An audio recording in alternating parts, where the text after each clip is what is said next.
especially mu time ya ovulation eyo mu makati ebeera enaanuuka eyo liba jjinga lyatise kituufu liba lyatise olaawo enjiza era mujja kuyiga nnyo oba it lasts 2 days 2 to 3 days no okay so okumenya G takes about maybe 1 day naye effects oyinza oziwulira for about 3 or 4 days kituufu okay so twali twogera ku ziri abnormal discharges yennyabo netulaba ey'omusaayi every time wolaba omusaayi nga guze mu kiseera nga toli mu kugenda mu biseera by'ebyensonga awo waliwo obuzibu however little the blood may however little kale ekirala abalala bebeabeeramu nekye tuyita hormone imbalance omuntu abeeramu ne hormone imbalance wajja omusaayi tegujjira ku timetable nga we guyina kujja nga bwagusuubira so ababeera ne hormone imbalance bayinza okufunamu obuzibu mu kubleedinga ne gujja after 1 month ne guyosamu emyezi 2 ate ne gujja that's also abamu ne gujja emirundi mingi mu mwezi gumu yes emirundi ng'ebiri mu mwezi gumu naye usually kibeerawo mu myezi mu mwezi ogulina ennaku nga 3 mu lumu n'atandika nga lusooka nga lutandika maybe first or second ne oluddako nga ku komerero y'omwezi kwegamba the bleeding several times in a month is irregular naye that bleeding that blood is normal the blood can be so if you bleed shorter than maybe within 2 to 3 weeks that is abnormal kiri kyembadde ngamba ebeera irregular omuntu n'ayosaamu omwezi najja omwezi n'ableedingira weeks 3 mu mwezi gumu ekyo kizibu kyetaaga okulaba omusawo naye ogwo omusaayi ogumuvaamu nagwo guli abunomu oba gwo guli nomu omusaayi gumuvaamu guli nomu tegulina kye guva gubeera nomu ate oyo ate ali mu buzibu bw'amaanyi kubanga ayinza n'okufuna guno oguli abunomu nga tategedde ng'alowooza it is my usual irregular bleeding kituufu so kyeva tugamba buli mukyala ayosamya emyaka 25 alina okugenda neyeekebeza omumwa gwa nnabaana buli myaka 3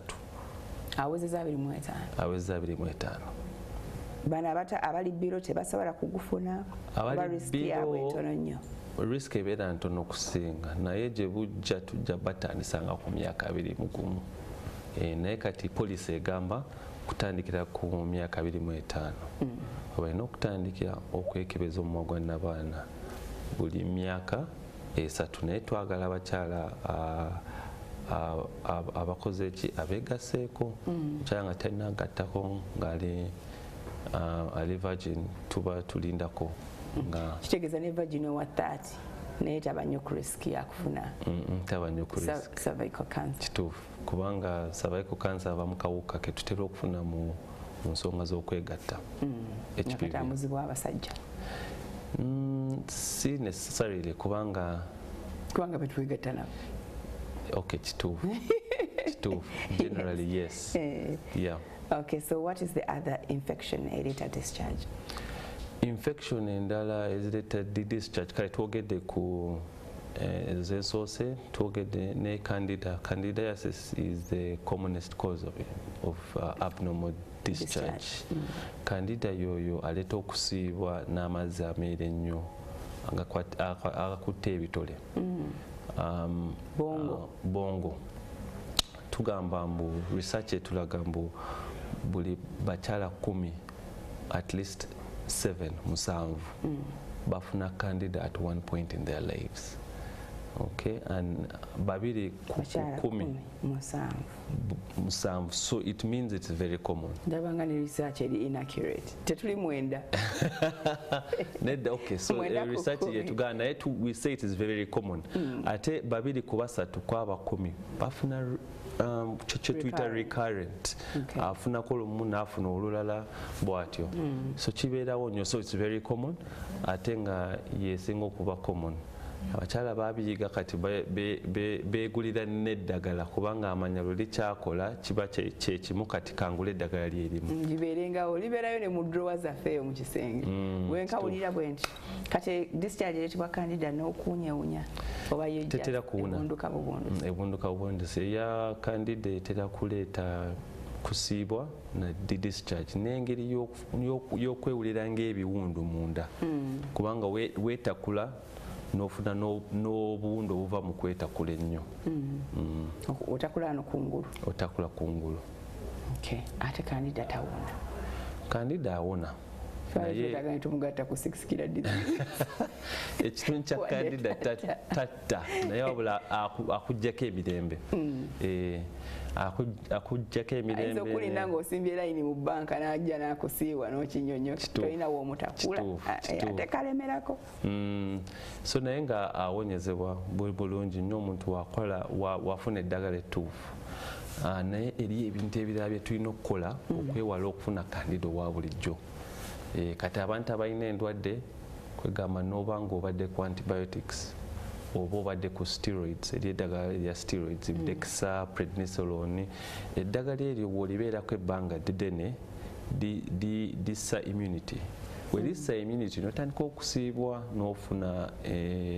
n'ofuna okusiibwa wansi ne infection ekirala abakyala abooze nnyo ne batawaaza ate ne bakisussa bano ba douching exactly so abantu abatawaaza ennyo n'okukozesa esabbuuni n'okozesa ebintu cleansing oluusi otataaganya environment eri wansi kubanga environment katonda yagikola nga buli mukyala abeeramu ne bacteria eziri good n'eziri bad okozesa sabbuuni n'otta buli kimu bwekozesa sabbuuni okwoza munda kungulu is okay kungulu oyinza okuyisaako naye we don't advise as well so wansi awo wonna twagala amazzi meereere agatalimu kalungu kwonna naye omanyi nti ebyovu obiwa eno omuntu eno ojjanga kituufu biyitako kituufu biyitako ate obyoza naye wali tolemerawo nnyo n'okuutawo kubanga abakyala bambagamba bw'okuutawo ennyo ate wabeera clean kubanga oyinza okutta obuwuka obulungi obuwuka obulungi butuyamba okukuuma balance nebanga yeeyo kubanga ekifo ekyo katonda yakikola nga kiri self cleansing so otawaaza amazzi meereere gokka so abatawaaza ennyo bafuna kandida ogenda ne babuuza lwaki omukyalo omuyonjo afuna kandida kweyitiriza netwagala okujjayo ne byetutalaba kituufu kyo nakyo kikireetera twogedde ku malagala wobeera ku antibiotics n'eddagala eddala eddere n'obeerako okumala ebbanga nakyo kikireetera ne bwembanga ekyali mpeesa tekinaba kuwona neetegekere kandida kuba bayinza kuba bampa antibiotics because ndomezebwa kino nakino nga tebikwataganya na wansi kituufu naye womalayo eddagala kubanga eddagala eryo balikuwadde for one reason or another bwe liggwayo n'ofuna kandida ng'omanya kyo kivudde kuno kiyinza okulongooka kyokka so abakyala bamu tubagamba ne banywa yogurt kubanga abeeramu bacteria ezo omubiri gwaffe ze gwetaaga any kind of yogurt is fine ate okunywa amazzi amangi okunywa amazzi amangi is healthy ate tukyagala nnyo kubanga it hydrates your body and you feel healthy naye tekirina nnyo wekiyambira wansi okukujjako okufuka ennyo kati omanyi nti abakyala bamufo kyokunywa yogati bamuteekerayo ddala kuba balaba eno process mpanvu walitukire ate fe tumukwata netumuteekera ddala mu position entuufu it is not good we don't advise that kubanga anti tunoonya bacteria omulungi tunoonya bacteria omulungi naye nga ajja kuyita mu mitendera emituufu alina kuyitira mu mitendera emituufu sikumala nga tegatwala shortcut etumuterayo nno ddala n'eri wansi munda ddala tetukikkiriza nnyo kubanga tekijja kuleetako ebizibu ebirala kitera kuleeta bizibu nga ki kijja kuleeta okutataaganya zi bacteria eziri awo discharge endala wali endala discharge ezo ezisinga obusinga obungi zitali candida nebiri zine ziri ze twayogeddeko STIs. Okay. Kati bwe kyegattamu okuwunya obubi kyekiba kibaddewo exactly? Buuka bukyamu bwe weeyongedde okusinga obuuka obulungi. So obuuka obukyamu we weeyongera ennyo ne businza amaanyi obuuka obulungi n'otandika okuleeta olusu olubi. Kiyinza okuleeta tekiyinza n'okuleeta engeri ng'ey'amasira kubanga mu ndwadde ezo tezikoma wansi mu bukyala zeeyongerayo ne ziyingira n'abaana. Tiwe ziyingira n'abaana ziyinza okuleeta infection ey'omunabaana ne mu nseke. Gyetujja blockage. Kigenda nga kiranda. Candida ekyo tunoza takikola. Candida takikola. Tatera kikola. Naye tuyinza n'okufuna infection ng'eza bulijjo nga TB ate n'agenda mu bukyala kubanga abasinga bafuna TB mu mawuggwe oba mu lubuto. Naye tubeerayo ne TB oyo agenda eri mu bukyala ate n'ablockinga tubes n'atuba ne discharge etali ya bulijjo. Erabika ewunya sigala oba naye ewunya byennyanja. Nedda eyinza okuwunya nga bulijjo naye nga y'amaanyi naye esinga kuba yero.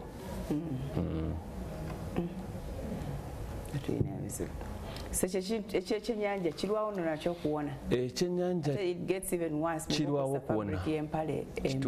Kituufu. So era eddagala lye tuwa limalira ddala wiiki nga 2 nga tujjanjaba ekintu kyekimu kubanga endwadde zino oluusi ziri stubborn ate zirwawo okuwona. Ate we zirwawo okuwona eriyo test endala ze tukola we tukutandisa ku ddagala lino lye tusookerako. We litawonya then tulina okukebera tujjemu kaswabu. We tukola kaswabu ne tukatwala mu lab ne tweyongera okukola ki okebera okumanya bulwadde buva ku kiddagala ki erisobola ddala okuwonya discharge eno. Okay. Ekika ky'empale kye tulina okwambala mulina kye mu recommendinga? Yes, to recommending a cotton. We also know that cotton are very expensive generally. Naye the more cotton it is, the better. So eri abambala pure cotton wakyusaamuko n'asiibwa ebeereta allergy tereta infection. Ate allergy ejja nga omuntu asiibwa nnyo. Omuntu wasiibwa nnyo kitegeeza it could be allergy or infection. Kati ebintu by'osooka okulongoosa nga tonatandika ddagala kukyusa mpapale akozesa sabbuuni ki atawaziza nnyo oluusi ebintu ebyo yinza okukomawo omuntu n'akola ki n'atereera. Kati ne allergy okusiibwa okuleeteddwa empale oba oyambadde kusobola okuddirirwa amazzi? Tekutera. Kikoma kusiibwa? Kikola kusiibwa.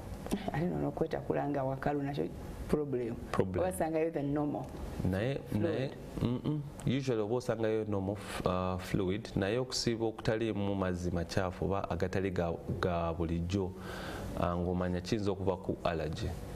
Wekiva ku allergy kyangu kyakulongoosa ekyo kubanga omuntu akyusa kantu kamu nga kigenze.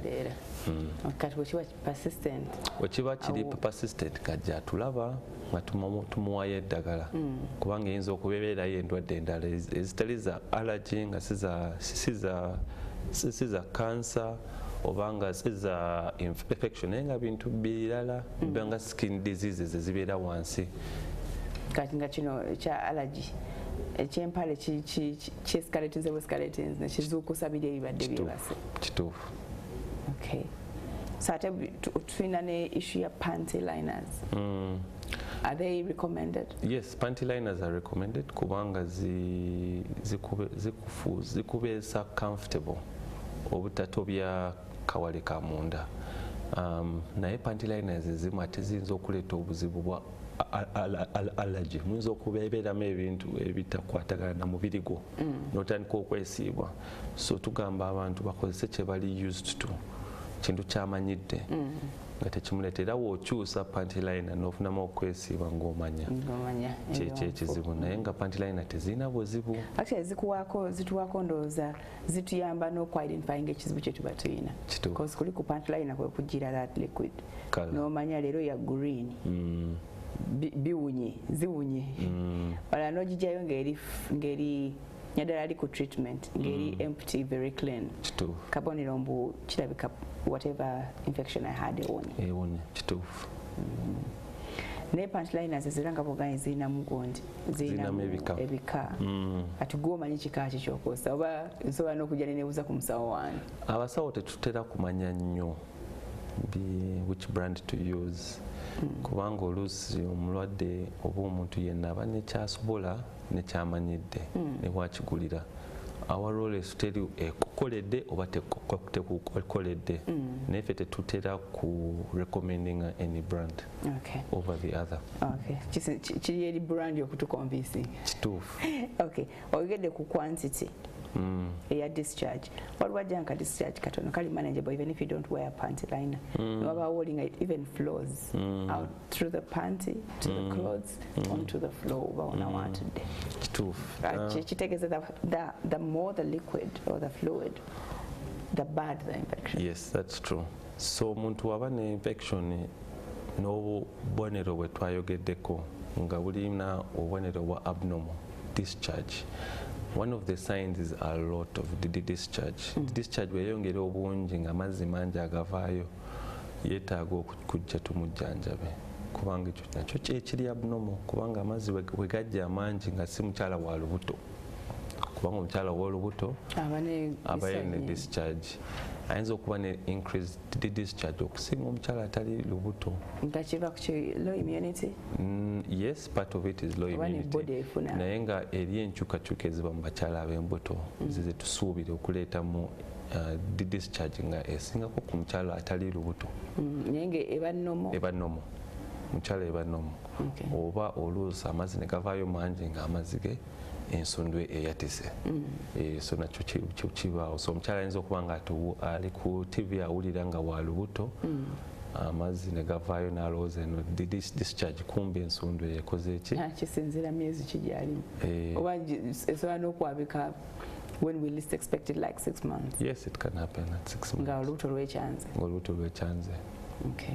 But also era abakyala b'olubuto bakosebwa nnyo okusiibwa. Kituufu kubanga eminite yaabwe eba wansi nga kyetwogeddeko bwe bakyala bali amuwa sukaali ali ku ddagala erisa immunity kyali ku steroids abatu antibiotics n'abakyala ab'olubuto bali mu kika kyekimu naabo kubanga eminite yaabwe eba wansiko so abakyala era bangi baterwa nnyo okusiibwa nga bali lubuto ka percentage kali kwongezebwamuko mu bakyala ab'embuto kafuka 8 or 9%, 9 out of 10. Kadi akabadde ku 7 akabadde ku 7. Okay. Well, but chili at a certain period of the pregnancy or from the onset? From the onset, chiba about increased risk. Risk yegena yeyongera ku kakatono naye katugambe buli mukyala w'olubuto at any time aba ne risk eyo ey'okubanga afuna okusiibwa n'amazzi agatali matuufu wansi. Kati ate bo obuzibu nti si buli ddagala nti balimira? Nedda, era omukyala ow'olubuto eri eddagala lingi lyatamira so abalina kusooka kulaba musawo amanye eddagala ki erisobola okuyamba eritakosa mwana. Kituufu. Abamu nakitya n'agamba kanneetakule paka we naazaala. Era bangi batya kubanga tebaagala kutawanya mwana so alumizibwa tamanyi mbeeri eddagala lisobola omuyamba nga waladde ali lubuto n'akigumira ekizibu naye nga eriyo obuyambi bwe tusobola okubawa. Naye okujjanjaba those infections wansi kulabika si kwangu namwe abasawo okubatawanya. Either namwe kubatawanya oba ffe abatamanyi kumira ddagala. Nedda naffe kyetutawanya ebeerayo abakyala nga buli kaseera afuna discharge nawe neekutawanya obwongo ne mujjanjaba eddagala erisooka eryokubiri eryokusatu ne mutwala kaswabu kali ne kalagamu tewali kizibu kyonna so naffe ne kitusoberamukko naye oluvannyuma we find a solution oluusi biba mu bintu ebirala ebitali medical ng'eddogo eddogo teririimu wano naye nga ebeerayo kati nga douching eriyo ebintu byakola awaka ebitakkiriza kuyamba infection eno okugenda oba ng'eri eddagala eri ebintu byamira awaka tebabyogera kubanga munange bansibiridde kano kagamba kajja kunyamba bangamba kajja kunyamba okukuma omwami bwe bityo ebintuntu bwe bityo nogenda kati ng'obijjako bigenda biwondoka n'agamba ateredde eddagala limazeeyo n'akoowa eddagala limazeeyo naye eryo kyatatugamba kyakozesa awaka so waliwo abagamba nti empeke empiso is the best treatment for such infection. No, it's not very true. Eriyo indications, eriyo infection ez'empiso tetugane naye nga it's not necessarily the best, although it is the stronger way of treating it. Kubanga eriyo omukyala nga ye ziganye agezezaako eddagala ly'okumira kubanga abakyala abasinga wamira empeke bawona naye eri abatono abo abatawona ne tugenda nga tujjanjaba mpeke ezisinga nga ziganye ne tumutesitinga wansi ne tulaba akawuka ddala akawuka ako nga kakajjanjibwa ddagala lyaki lya mpiso ne tuyoka tumuteeka ku mpiso. Abalanduzi ekitugaana okuwona is gwe wejjanjaba ate partner akwetera obuwuka obwo because omuntu alabye nga buli sexually transmitted getajjanjabwa obanga awona n'aleeta point gyolese ntuufu nnyo nnyo nnyo. Eriyo infection ezimu bwe tuzizuula kino kankirongoose kandida taleetebwa bwami kubanga abakyala abasinga bafuna kandida okusiibamugulawo olutalo mwami diiso mwami omusajja gw'obwenzi naye nga kandida taleetebwa ki bukaba so kandida ajja on its own. So it is not sexually transmitted. Naye eriyo endwadde ezimu nga syphilis kabootongo nga chlamydia, trichomonas, ebyo byetwogedde ebireeta amazzi amakyafu ebireeta olusu olubi. Eriyo entono eziva ku toilet naye entono kubanga abakyala abamu toilet biki ezireetedde biki naye nga ezisinga ziva mu ndwadde ezo ez'obukaba. So we tuzuula ekirwadde kimu tukugamba ogenda kwewala okwegatta n'omwami okumala time gy'obadde ku treatment weeks 2 naye n'omwami tulina okujja ne tumuceekinga omwami ono tulina omutesitinga tumanye oba naye ayinamu akawuka oba tayina. Kati omukyala waafuna kabootongo kyatteeka omwami alina okufuna eddagala oba omukyala ali wakuwona kubanga singa babeera wamu ng'omu afunye kabootongo chansi eri nnene nnyo n'oli aba amuyina. Naye ekyobulungi abaami abasinga tetutera kulaga bubonero bwaki bwa STI. Ekyobubi ewammwe naye ekyennaku ewaffe naye nga kyabulungi ewaffe kubanga oluusi toyagala both people to be sick at the same time. Osinzira n'oŋŋamba nti sinze gwomanyi gye watambulidde n'ofuna obuwuka bwo. Naye muba tuleetera ne twogera nabo usually endwadde bwe ziti ate oluusi kibaawo n'ojjanjaba omukyala alina kabootongo omwami nga talina nekitegeeza ki awo ne zitandika okuvuga naye ebyo tubibalekera ne baba mu maka gammwe ffe ne tujjanjaba ebyatuleese ebyobusawo naye oluusi tugendamu ne mu counseling ku bintu ebimu oluusi eriyo myths abakyala ne balowooza kino kireetebwa mwami naye nga mutuufu tekireetebwa mwami. Oba oluusi omwami yakirwalako dda n'asirika n'afuna obujjanjabi ebbali bwe n'akulekera ebibyo nabyo bibaawo. So oluuki naffe tufuuka bakansala abatonotono mu rooms ezo naye nga twagala mubeere bulungi. So eri endwadde ezimu omukyala wazifuna omwami kyatteeka okufuna eddagala ate nga alina dijjanjabirawo. Newaba nga talina bubonero bwawulira newaba nga talina bubonero bw'alina kakuba nowanda bagaana okulifuna kubanga bwe mba sirina bubonero kati nnisa ddagala lyaki naye oluusi so usually kiyamba ne for support of the wife okubanga mukirimu mwe mwenna omukyala aba anywa bulungi eddagala ng'amanyi mukirimu mwenna ababiri n'abaami abasinga obubonero bwa butono oba tebubaamu. hormone naye nga omukyala wafuna omwami alina okufunirawo kubanga omukyala ayinza n'okusiiga omwami.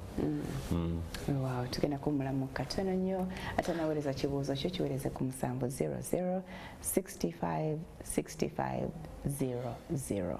Tukomawo.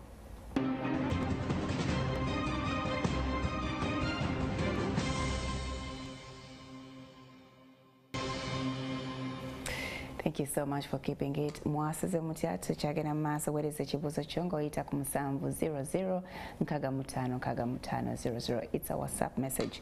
Gy'oba oweereza ng'obuuza Dr. Castro Kisuule ekizibu ky'olina wansi eyo downstairs, especially in relationship to infections ezireeta okubundula amazzi. Doctor, my baby of 6 months started having discharges that looked abnormal. A baby is prone to abnormal discharges? Yes, kituufu. Omwana omuwere ayinza okuba ne discharge etali normal. Naye nga si kizibu ky'amaanyi kubanga aba mwana wa buwala ate abeerayo ne hormones ezikyuka kubanga wabeera munda wa maama abeera exposed to particular hormones eza maama ne ziyita mu placenta ne zigenda ow'omwana. Kati omwana waavaayo hormones ezo tezikyaliwo zibeera wansi, so omwana afuna some kind of hormone imbalance aba ne ka discharge era abamu bajja n'akasayisayi akatono n'ekyo kiwona kigenda si infection y'amaanyi. Bakijjanjaba oluusi tukijjanjaba naye ebiseera ebisinga kigenda kyokka, so omukyala talina kweraliikirira. So kyabuvunaanyizibwa oba kyamagezi omwana w'omukebereko omuto wansi nawaalo?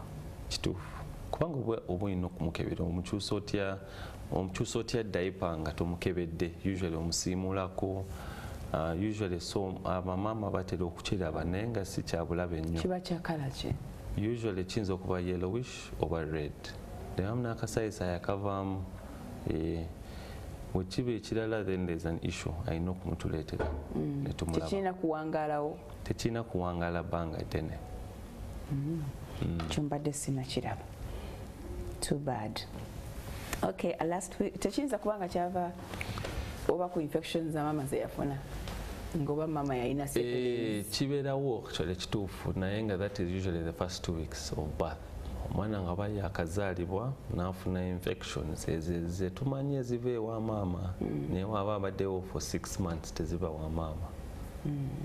Nyatira ogabeze kuusa ku byaliwo glands hormones bwezeegatta hormones exposure to hormones. Waba takyalina that particular exposure eri enkyukakyuka eba wansi awo, so nemuleetera okujja akasaayi waka discharge naye katera okugenda n'eri abaana abamu out of unhygienic conditions ne bafuna infection wansi awo. Kati nga bano bebasibya mu diaper the whole day kuba ku makya saa 12 paka kiri agenda kwe bakannyayo bagimujjamu. Kituufu, it can contribute naye it's not usually the biggest cause.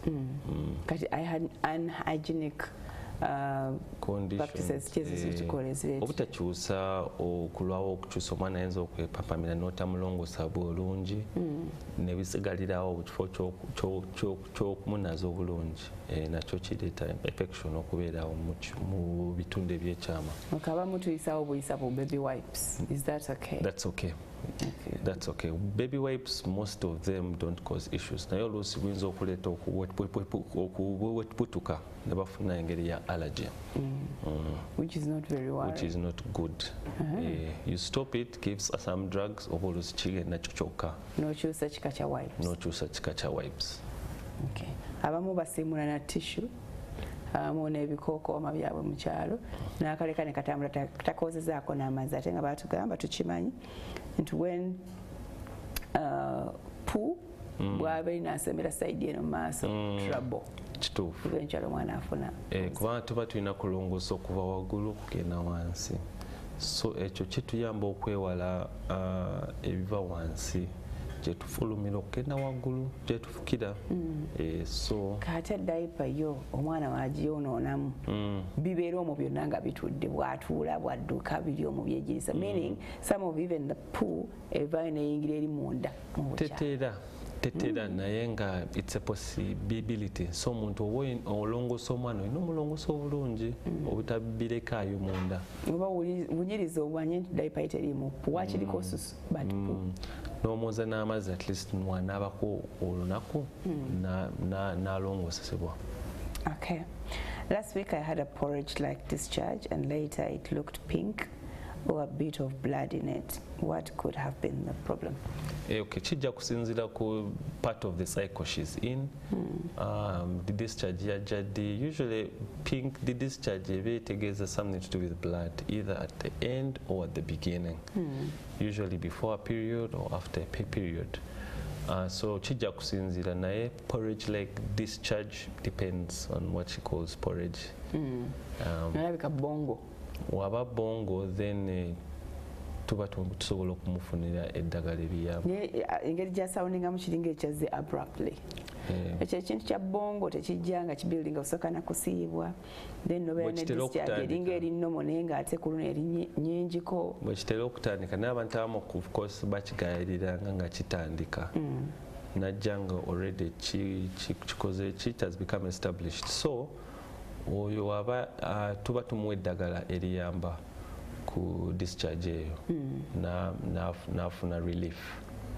Okay. So it can even disappear in a week. It should be able to disappear within a week. Because last week I had meaning ekisoboka okuba nga bagitreatinga. Body treating naye oluusi sometimes it could have been a normal discharge nekigenda singa kyagenda kyokka and that was the issue then she should know it was a normal discharge. Discharge etali normal tetera genda yokka. So a porridge matter like discharge can be normal. It can be normal if it's mildly whitish. Yeah, if it's normally whitish, mild white. That's why I want to think. If she says porridge, it depends on how someone looks at porridge. Sometimes, if it's a mild porridge, like it could be normal. Okay. And if it's thick, could say then that's not normal. White. And so we could white. See, it could still be candida. Okay. From Susan Tenua, what causes candida in younger kids? Okay, younger kids usually we know that they're not sexually exposed.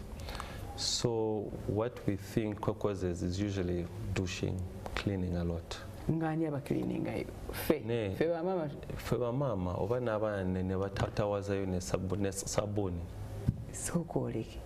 Abaana abo babeera bafunda nnyo maama abeera obusungu abugyewa okukinga omwana. Okay, okudusha tegeeza oyingirayo eyo munda oluusi kungulu n'oyozayo ku kungulu naye nga oyozeza nnyo n'amaanyi ne sabbuuni ekiringa okuleeta. Bwe bakozesa toilets naffe abantu abakulu cause for us tuli prone nnyo. Yeah, toilets tezitera kuleeta candida. Toilets zireeta other UTIs, other infections naye tezitera kuleeta candida. Candida kozi twagambye ava ku ki? Candida twava ku overdosing oba ne muntu ng'alina low immunity. So omwana aba ne low immunity aba asobola okuleetebwa candida oyo w'amaanyi oba n'ayoza nnyo. Candida is usually brought about by an imbalance in pH 1C. Oba n'empale zetubawa zireeta allergy ne zireeta allergy naye tezitera kuleeta candida. Candida nzambuza yantama n'okuntamu. Even the word smell is easy. My question is, isn't it advisable for women to use soap in their gold? What of those who sleep in bathtubs full of water mixed with soap and they sleep there nga begalis? Is it advisable for women to use soap in their gold? It isn't advisable. It is not, and she brings a very good point. Abakyala abeera mu bathtub nene bizibu bya abantu abalina ssente abeera mu zi bathtub ne babeera so obeera mu bathtub especially the standalones oba mu bensini ey'okunaaba ne wennyikamu ne sabbuuni you are at a risk of having candida. She's right. It happens. So wofuna ng'omanya omanyi wekivudde. Usually may not need treatment, you can just clean and it will resolve on its own. Just clean what? Clean with water.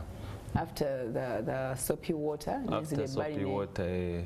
So then ochiwamu ennaku. Ne Manya abakyala abamu bafuna that kind of issue. Nga basookinze mu bathtub. N'amalamu ebbanga eggwanvu. N'amalamu ebbanga ddene nga mulimu sabbuuni. It happens. Kituufu. Any type of soap? Because nchiwamuli tebateekamu this normal bar soap. No, ebirungu byebimu. Just that bw'oli abeera liquid. Naye ng'aleeta the same issues. It's a risk. Okay. Kati ate ababeera mu swimming pool? No, tembeera sasa. Jukira swimming pool yeyina things like chlorine. Chlorine. Swimming pool yeyina chlorine, it's not a risk. And usually people have underwear in swimming pool. Ekitali mu bathtub. Ne underwear ekola ki? It doesn't stop the water from getting to that area. It doesn't stop, but it prevents it from entering. Yeah. And swimming pool has no soap. Okay. Mani chlorine kubanga if it can affect my skin ne kala nnyo bwetyo. Chlorine tetera kutuleetera buzibu wansi mu bukyala. Abamu ne bayita ka rash. A rash, yes, it can bring some kind of allergic rash. Naye tetera kuleeta bizibu bya candida. Wakonabuuza musawo atubuulire what kind of disease is vulvodynia. Did I get that okay. right? Yes, you got it right. Okay. Okay. Ekyo kiri a bit more complicated.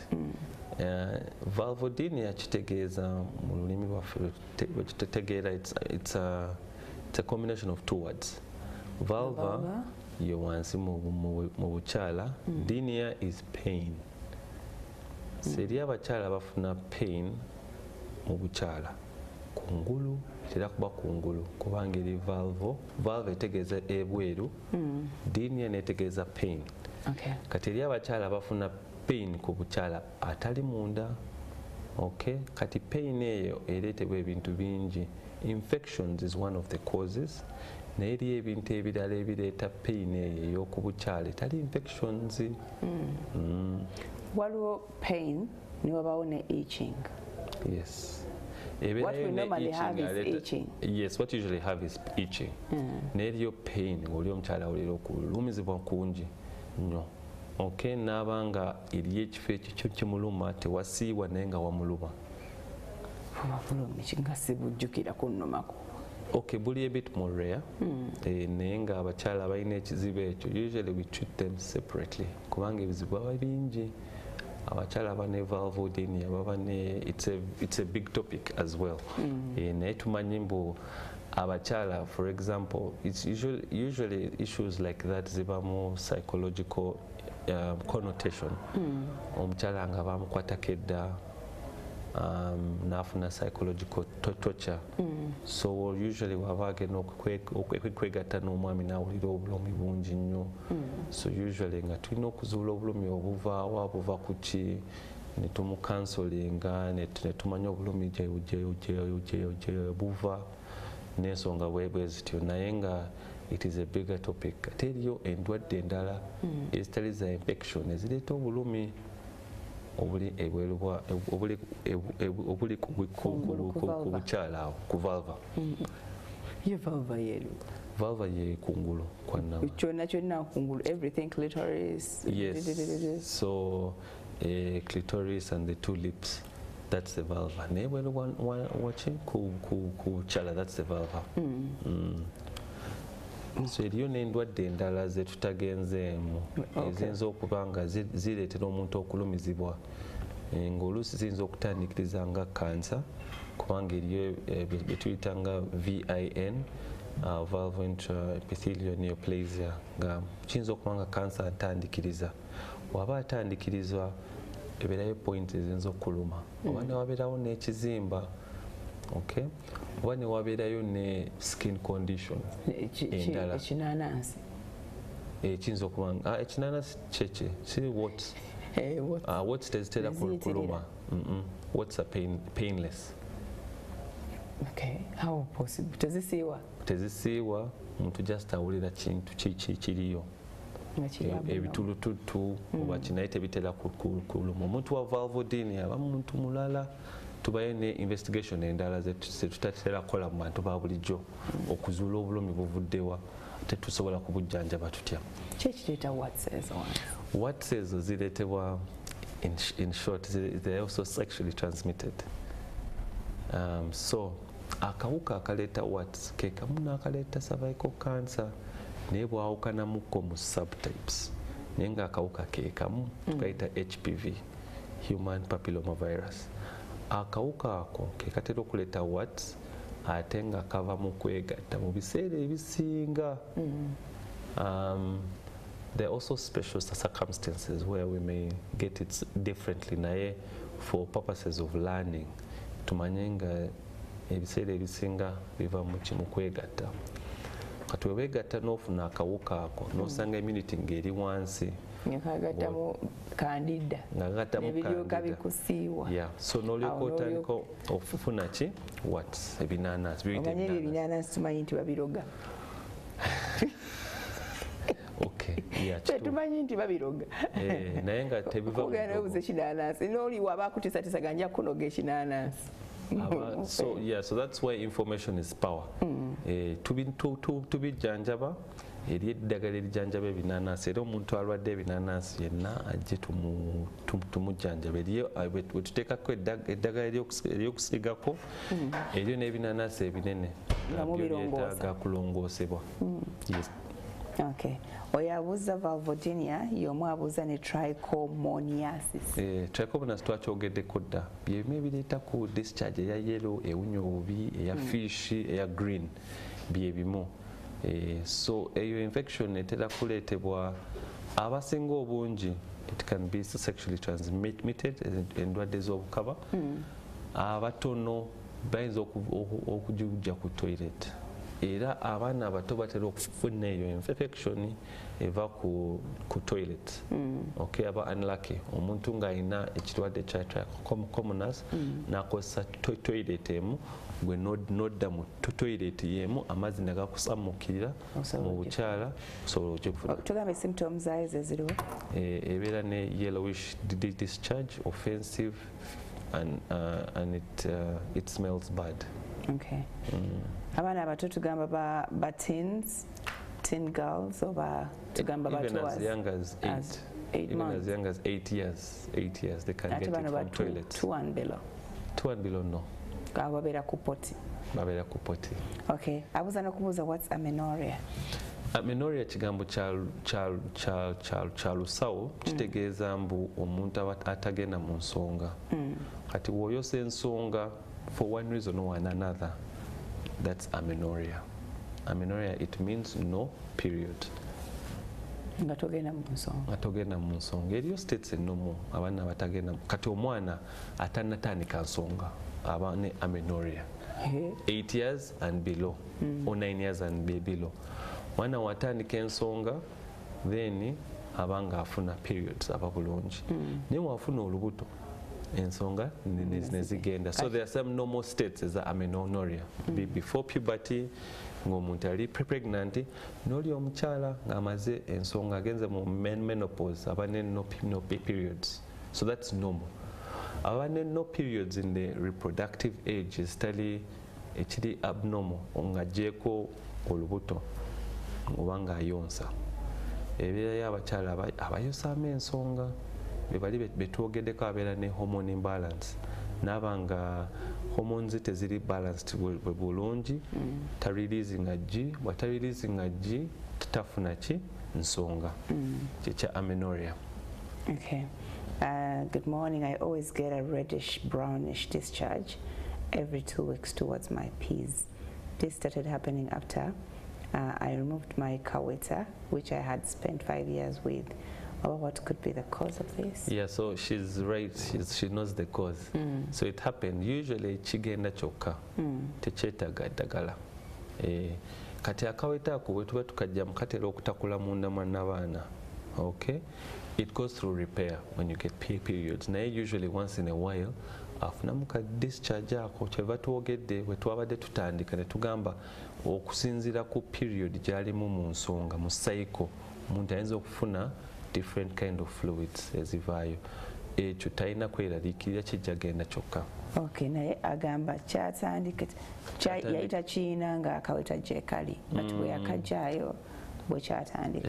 Kubanga bwe yakajjaayo mu kujjayo akaweta eriyo we watakula newalekawo engeri yakabwa. Kati akakabwa nandirowoozezza that fluid is going to happen, is going to be there all the time. Naye yagamba kijja. So usually, what's happening. Yeah. So there's a hormonal reason as to why it happens. Okay. Kubanga we tuba tugenda mu nsonga eriyo hormone ezeeyongera.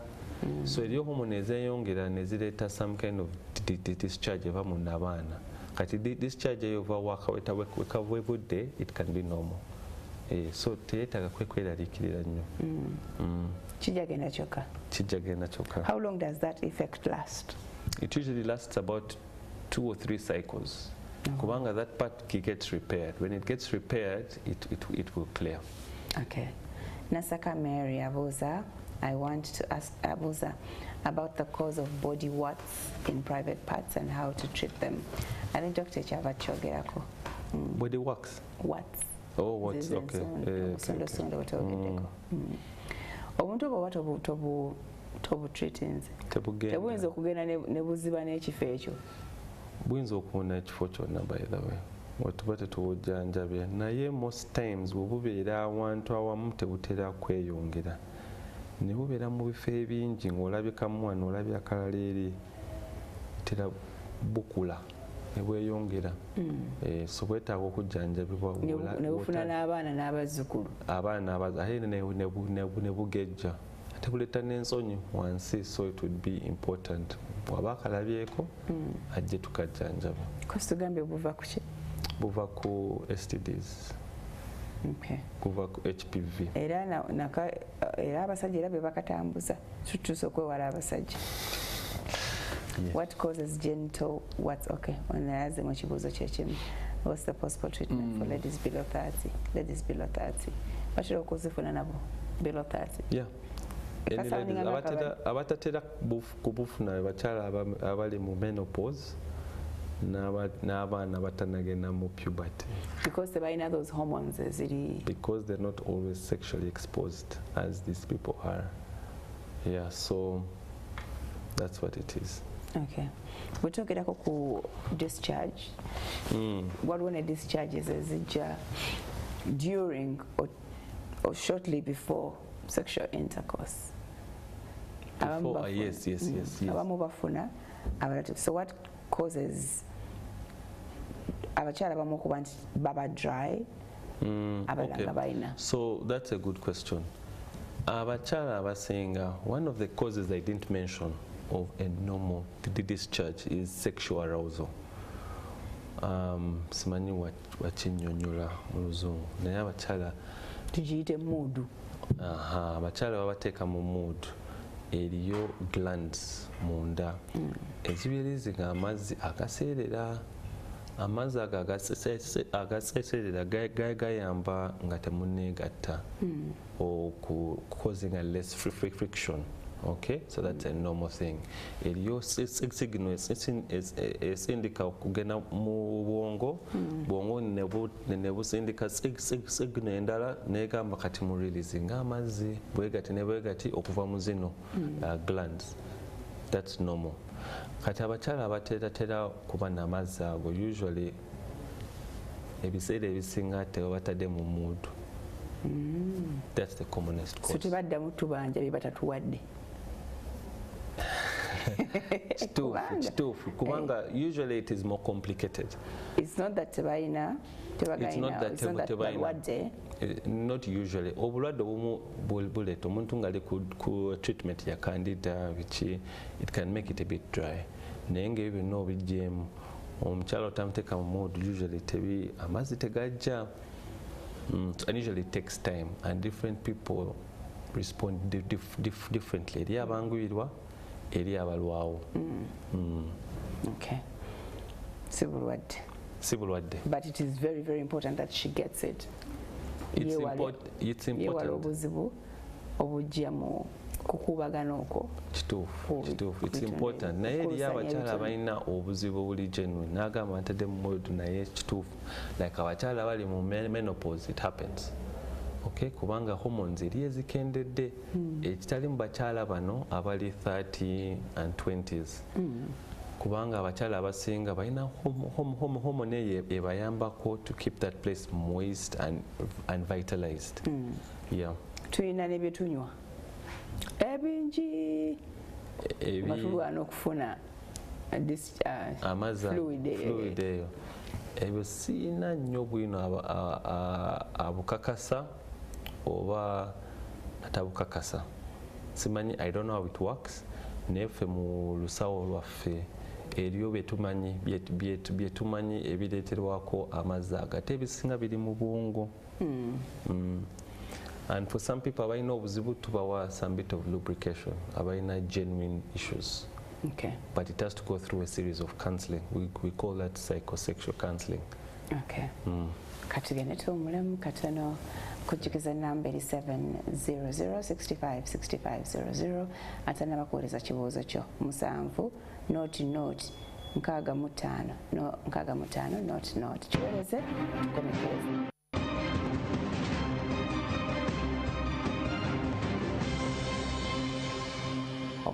Thank you so much.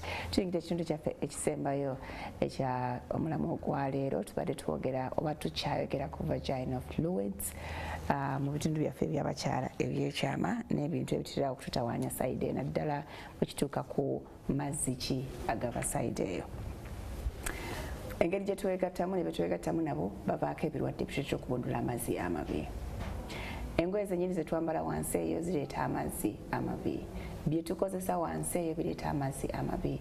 Obutayonjayo bulungi bireeta amazzi amabi. So which one is causing you problems and how are you handling it? Otudde eyo wansi olinze mukama oba Yesu lwanadda awonya ekirwadde kikutawaanya awo gwomanyi kyobaze but hospitals are there for you to go and seek help. Abuuziza omukyalo ono nti nno is it verbatim. I heard someone saying that when you take long without having sex, you start getting complications. Kituufu. Not health complications. Usually, so it's not true. It's not true that if you. Ate omugongo. Bagamba omugongo egukuluma obeera olina kyolaakinga. Nedda si kituufu. Otherwise, banans n'abasumba tebandi. Priests, they would be sick of that every day. So it's not true. Okay. All right. Where this, I feel pain in my pelvis. It feels like something heavy. And when I went to a doctor, I was told that I have endometriosis. I treated it, but still the pain came back after a month. She's right. So, eriyo obulwadde bwe tuyita endometriosis obulwadde obwo butera okuluma abakyala especially mu times ensonga omukyala oli bw'afuna ensonga ye omanya mbu olunaku ajja kuba off oba tajja kukola tajja kugenda mu kusoma abayisibwa obubi ennyo ne kiyitirira kati abakyala abo baba ne hormone issue ereetebwa nga ekirwadde tukiyita endometriosis.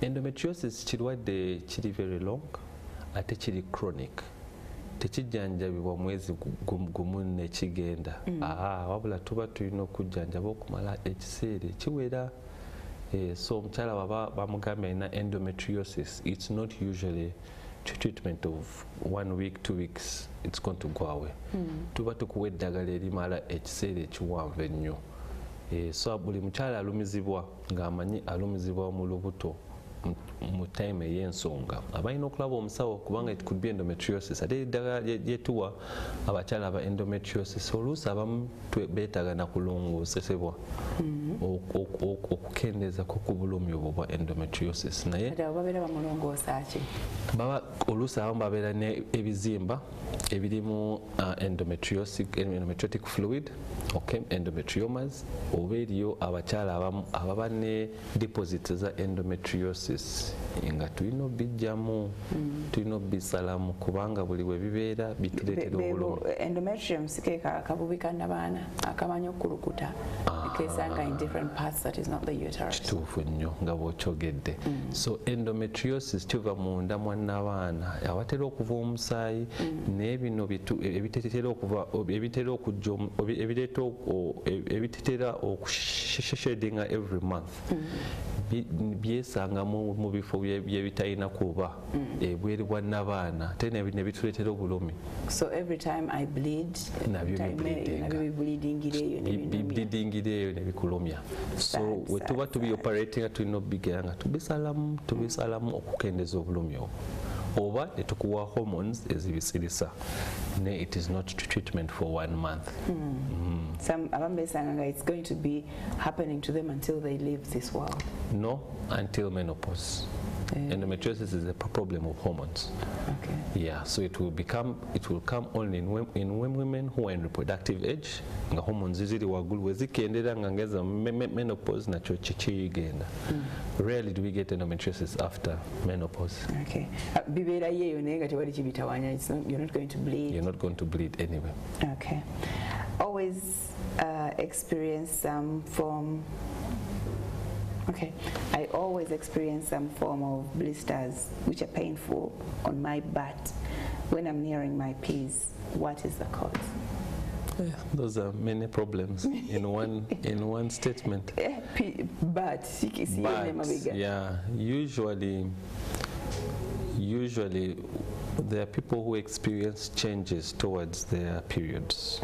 Buli mukyala ng'agenda mu nsonga w'omanya eriyo ekizibu oba ekizimbe kijja either during or just before. It could be related to endometriosis, the disease we've talked about, and the other issue is omuntu afuna blisters nga ziri painful. There's another infection that causes blisters that are painful, but it's not usually in the bum area. It's usually around buchala. We call that herpes simplex. Atete twajogeddeko chifananiza ekisipi. They are related. They are brothers and sisters. Twins actually. Yeah, they are related kubanga akaleeta it's almost the same.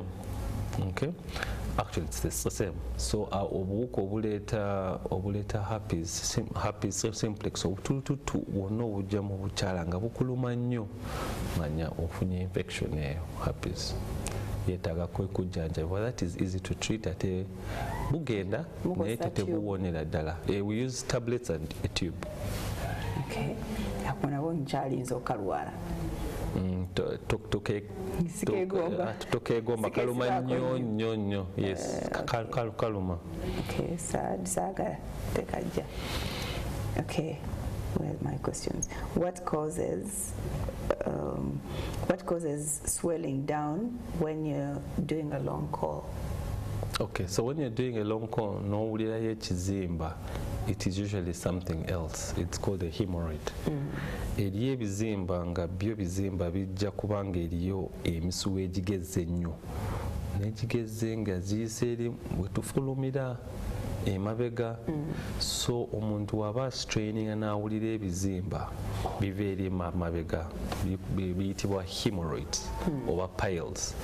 Omuntu oyo yeetaaga alabe omusawo atali w'abakyala wabula baba ba surgeons oba ba colorectal surgeons be batera obikolako ebizibu ebyo. Okay. Nega biba bivudde ku kikusindika constipation? Yes, so kati eriyo different risks ez'abantu abajja n'ebizimbe ebyo bya piles. Oluusi abakyala ab'embubuto baba nakyo buli kintu ekyongeza pressure mu lubuto. Omuntu akolola ennyo, omuntu alina olubuto olunene, omukyala ow'olubuto, omuntu aba ne constipation, buli kintu ekisikiriza ne kyongeza pressure munda mu lubuto kireeta emisuwa egyo okugejja ennyo wansi.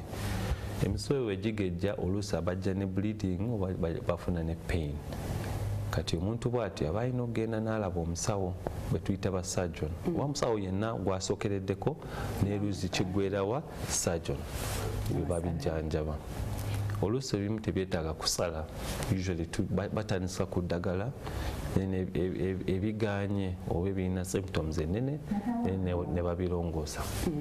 Ne kati babalongoosa babijjamu era bwe babijjamu nsigala ndi nnomo wansi. Yes, babijjamu babisala. Balina different techniques oba bisasala naye nga babisalayo omuntu naddawo newataba bizimba nga afuluma. Kati tukola tutya okwewala constipation? Drink a lot of water. Yes, constipation is an issue of, okay, there are different causes, but the simplest is to munywe nnyo amazzi, mulye ebibala, mapaapaali and ebigonza olubuto kituufu. Okay. Ne high fiber diet. Okay. What causes my blood to be a little black? Is it safe? Blood. Okay. To be black. Black. Kitegeeza mu nsonga. Maybe. So omusaayi gwonna we gufuuka omukwafu ne gusigala mabega for some time gukyuka. We gukyuka it becomes a bit black. It just means it's old blood. Guba gusigadde nga gukolayo ki? Naye wanti oluusi guyinza okulwayoko naye si for a long time.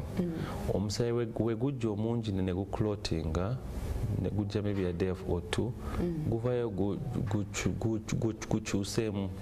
But one of the misconceptions people have is we guvayo black, ebikyafu bingi nnyo ebibaddemu bivaamu. Imagine era ng'omuntu lay person change okuseko kwa. Nedda gwonna guba guva mu musaayi. So we call it altered blood. Altered. Kivudde mu mbeera Are we even supposed to have clots mu musaayi ogwa periods? Oluusi abajja nnyo omusaayi oluusi gujjira mu bitole aba bleeding ennyo. Kubanga omusaayi bwe guyitirirayooko space tono gumu gwekwata ebitole. Then when the uterus tries to push it out, means okola ki okufuna clots coming out, which is normal. Never chitisa. Okay, what is the normal amount of water a woman should produce? That's difficult to say because to produce when? I don't know. Those are the normal discharge. The normal discharge. That they even have to pad. Yeah, so a discharge should be comfortable enough so that you don't use anything.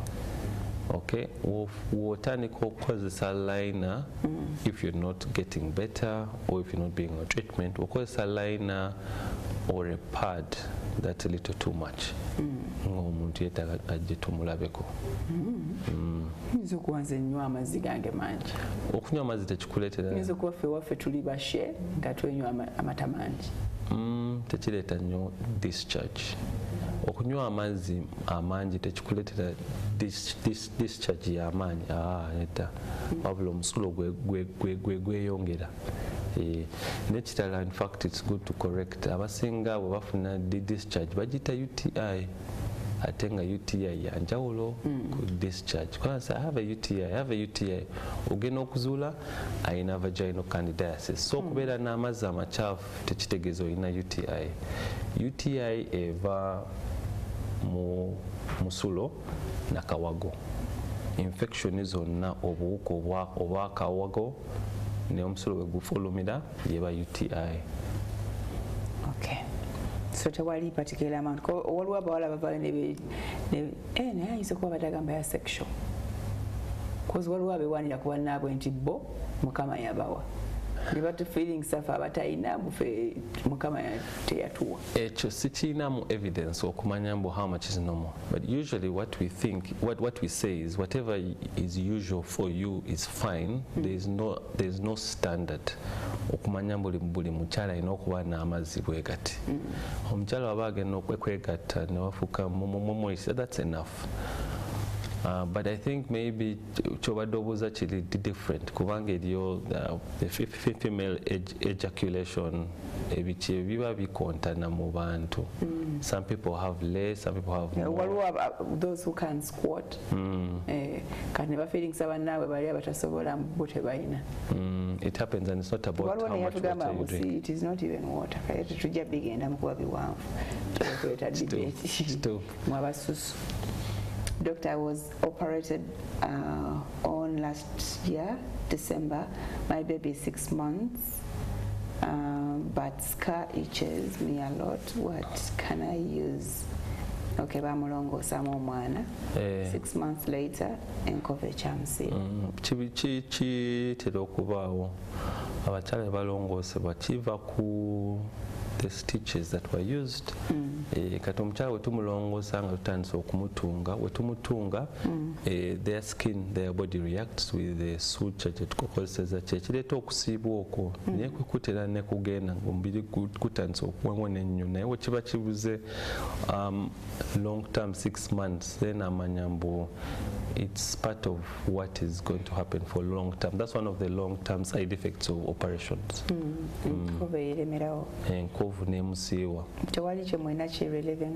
There is some drugs we give if it is superficial. If it is not, nga kiri so bad, usually tulongoosa netujjamaawo akantu akalimu akeekutte enkovu eyo netuddamu netugirongoosa ne wuzi ezitaleeta kusiibwa kungi.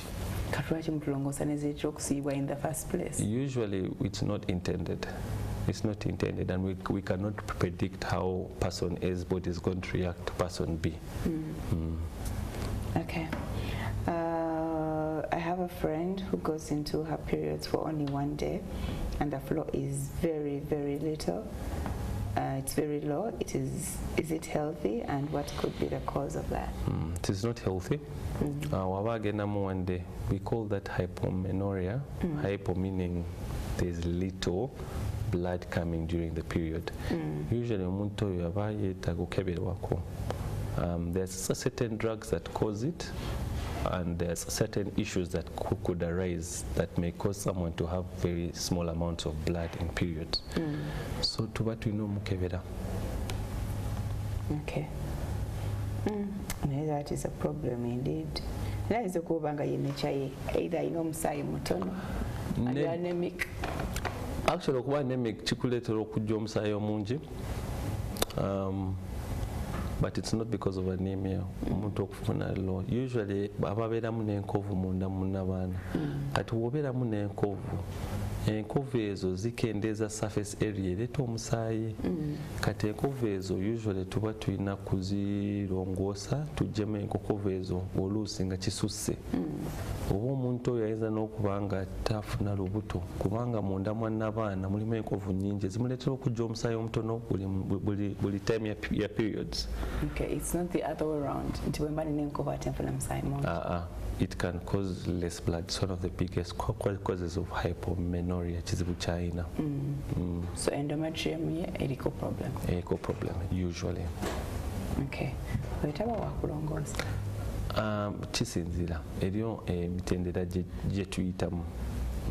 Eri eddagala lyetumuwa erinza okuzimbya ku nabaana lining ya nabaana eyo nerimuleetera okuincreasing periods. It can also be a hormonal issue.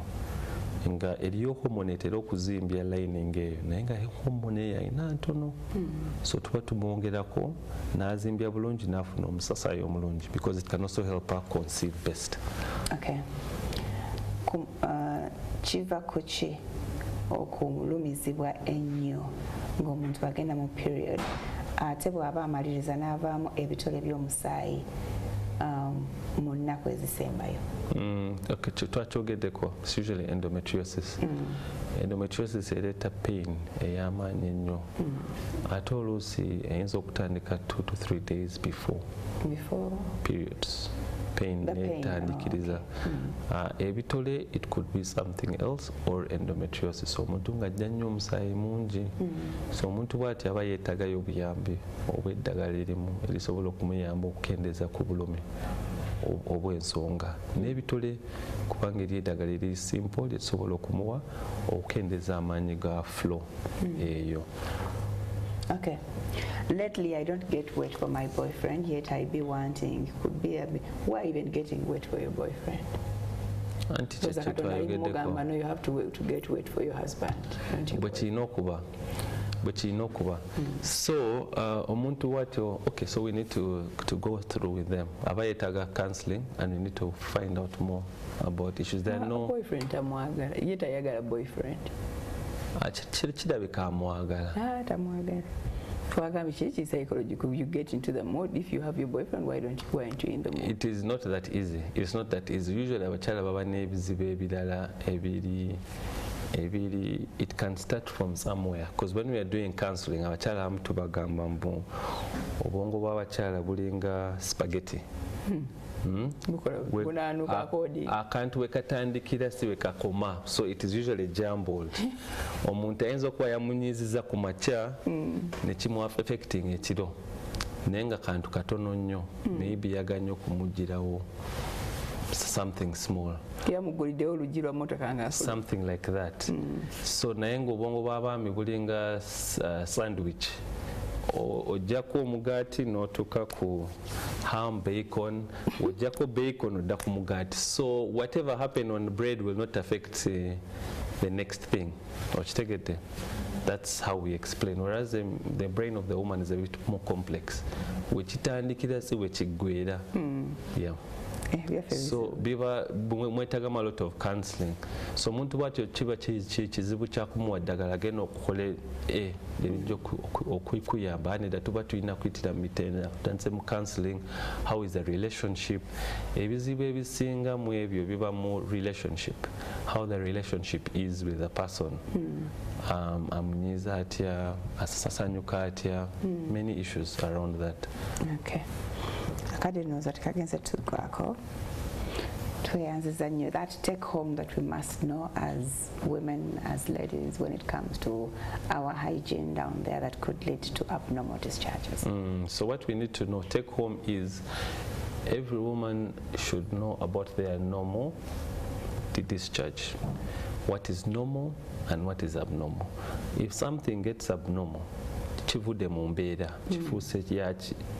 kifuuse kyenvu, ya kiragala, kiwunya ng'ebyennyanja, omuntu bw'ati alina okujja mu ddwaliro ne tumujjanjaba. Abakyala abatawaaza ennyo ne bakozesa sabbuuni eri wansi mu bukyala ne munda, we discourage that. Mukirekeraawo, mutawaaza na mazzi gokka meereere. Eriyo products nyingi eziri ku katale ezicleansinga wansi biki ebintu ebyo mugezeeko nnyo okubyewala kubanga bitataaganya environment eyo wansi. Eriyo eddagala erijjanjaba most of the diseases that are down. Mujje mulaba abasawo bonna, omusawo akuliraanye oba n'olaba gynecologist yenna aba asobola okuyamba mu ekyo. Candida is not sexually transmitted. A UTI is not a vaginal discharge. A vaginal discharge abnormality is not a UTI. Kubanga abakyala abamu babi confusing. Kasatufuna efa katutawanya wansi. Either Candida or UTI. Ate STD tujogerako. Yes, but that's it. Yes, atabuuza kibuuzo kyo. Maybe next time, because we tuyogerako emirundi mingi nga tukanya tubadde ne Dr. Castro Kisuule atula wali ku Nsambya Hospital. Yes, tujja kudingana enkya. We'll be talking family matters. May God bless you. Bye-bye.